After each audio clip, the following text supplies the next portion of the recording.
60મી સ્વતંત્રતા જયંતિએ પ્રધાનમંત્રી નરેન્દ્ર મોદીની માલદીવના રાષ્ટ્રપ્રમુખ મોહમ્મદ મુઇઝુ સાથે ઐતિહાસિક ભેટ. પ્રધાનમંત્રી નરેન્દ્ર મોદી 25 જુલાઈ 2025ના રોજ માલદીવની મુલાકાતે હતા. આ દરમિયાન તેમણે માલદીવના રાષ્ટ્રપ્રમુખ મોહમ્મદ મુઇઝુ સાથે મિલે શહેરમાં મહત્વપૂર્ણ મુલાકાત કરી. આ મુલાકાત માલદીવની 60મી સ્વતંત્રતા જયંતિ અને ભારતીય માલદીવ 60 વર્ષના દ્વિપક્ષીય સંબંધોની ઉજવણીના ઉપલક્ષ્યમાં યોજાઈ હતી. વડાપ્રધાન મોદી મુખ્ય અતિથિ તરીકે ઉપસ્થિત રહ્યા હતા અને બંને દેશો વચ્ચે દાયકા જૂના મૈત્રી બંધને વધુ મજબૂત બનાવવાનો સંદેશ આપ્યો.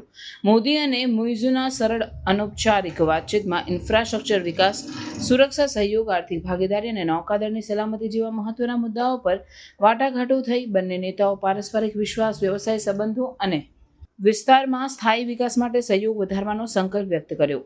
ખાસ કરીને પડોશી પહેલ અને સમુદ્ર મુદ્દાઓમાં સહયોગને મજબૂત બનાવવાનો ઉલ્લેખ થયો. આ મુલાકાત દરમિયાન કેટલાક મહત્વના વિકાસ પ્રોજેક્ટ શરૂ થવાની જાહેરાત કરવામાં આવી. ભારત તરફથી મળેલી $565 મિલિયન લાઇન ઓફ ક્રેડિટ દ્વારા અનેક ઢાંચાગત યોજનાઓમાં માલદીવને સહાય મળશે. ખાસ કરીને હનીમધુ આઇલેન્ડ એરપોર્ટના વિસ્તરણ, ટ્રાન્સપોર્ટ, આરોગ્ય અને શિક્ષણ ક્ષેત્રે સહયોગ માટે ચર્ચા થઈ.